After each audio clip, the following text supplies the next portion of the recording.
Hola, I'm Brian Batista. My friends call me Bunny, and I am in Sintra, Portugal at the Palacio de Pena. And in the background here is what I came to see, which is this kitschy Moorish palace back here. And I'm walking through the park right now. There's tons to see here. It is massive.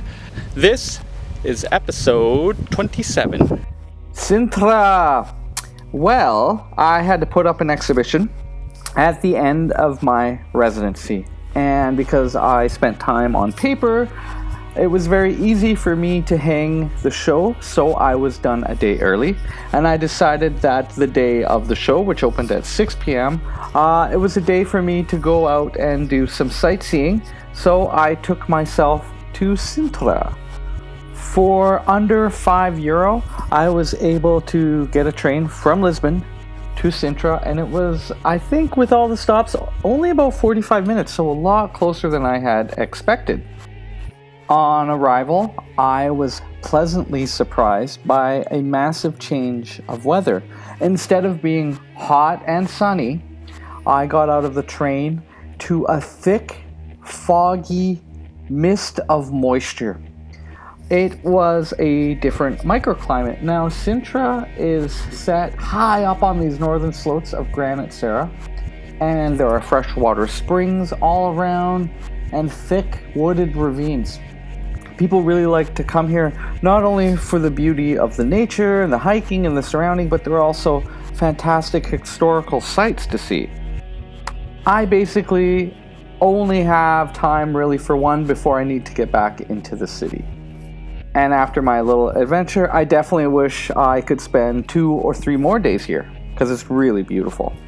It was so foggy and misty that as I hiked, all my clothes were drenched, soaked right through.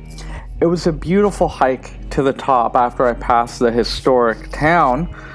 As I hiked up the steep slopes, I passed this old Moorish castle just the whole way up. The walls and turrets were kind of crumbling, but I'm pretty sure they were from the 15th century.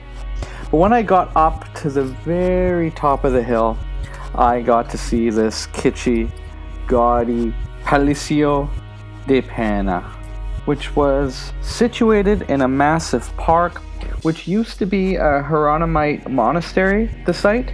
And so there was various sites around with crosses, or places the monks would go, little reservoir and fountains, lots of places to walk and see. You could definitely spend the whole day here. The palace itself was Portuguese Romanticism. It had an eclectic blend of a bunch of architectural styles, Arab and Oriental inspiration. It was daffodil yellow and strawberry pink. And the guy who built it, which was Dom Fernando II, called himself the Artist King. He himself was a watercolor painter, and he had a dream of building an extravagant palace here, which he did, and it was completed in 1885, which happens to also be the year that he died. We still get to enjoy it today, of course. And I lined up for a good hour and a half, I'm pretty sure. There was a lot of people early in the morning who wanted to see this place.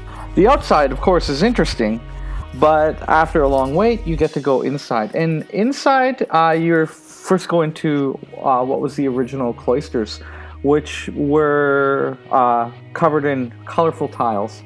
You get to tour through all of the rooms, which were so extravagantly decorated. Some rooms were just painted Trompe-l'oeil, there were large arches, and the furniture was out of this world.